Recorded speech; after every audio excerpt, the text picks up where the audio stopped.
Elle est sale, elle est glauque et grise, insidieuse et sournoise, d'autant plus meurtrière qu'elle est impalpable. On ne peut pas l'étrangler. Elle glisse entre les doigts comme la muqueuse immonde autour de l'anguille morte.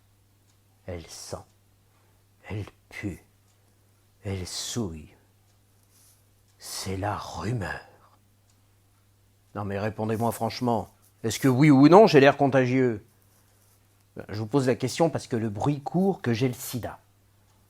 Ça m'est revenu de la bouche d'un PD, le bruit, pas le sida, qui le tenait d'un autre PD, le sida, pas le bruit. Ce garçon, le PD de la bouche duquel m'est revenu le bruit, me dit que l'autre garçon, le PD qui avait refilé le sida au PD par lequel m'est revenu le bruit, lui avait dit que Rick Azaray, qui est actuellement avec Le Pen, ne le répétait pas. Racontait partout que j'avais le sida. C'est dégueulasse. Dieu m'embrasse, si possible pas sur la bouche, on sait jamais. C'est ça la rumeur. La rumeur, c'est le glaive merdeux souillé de germes épidermiques que brandissent dans l'ombre les impuissants honteux.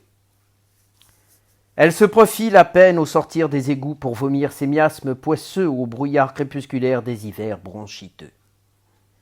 Elle nous dit, rappelez-vous, que les Pompidou sont d'inquiétants paillards, que la chanteuse Sheila n'est pas une femme, que Simone Signoret n'est pas capable d'écrire ses livres toute seule, plus menteuse que la rumeur, tu meurs. Elle s'en fout. Elle a éjaculé son venin répugnant jusque dans Orléans, où des hyènes anonymes susurraient naguère, sans frémir que les femmes qui entraient dans certains magasins tenus par les juifs de la ville disparaissaient à tout jamais vers d'introuvables bordels orientaux. Et puis, comme le monstre du Loch Ness, la rumeur fait son rot et retourne à sa base. Hier matin, j'ai bien cru l'avoir relevé le groin. J'ai entendu un amuseur dominical notoire, à qui, par parenthèse, je dois beaucoup, j'ai entendu cet homme suggérer en public que Guy Bedos était très méchant, qu'il n'avait aucun talent et, tenez-vous bien, qu'il perdait ses cheveux. Je ne fais pas de la radio pour défendre les gens que j'aime contre les piqûres de moustiques, ils savent très bien où est le DDT.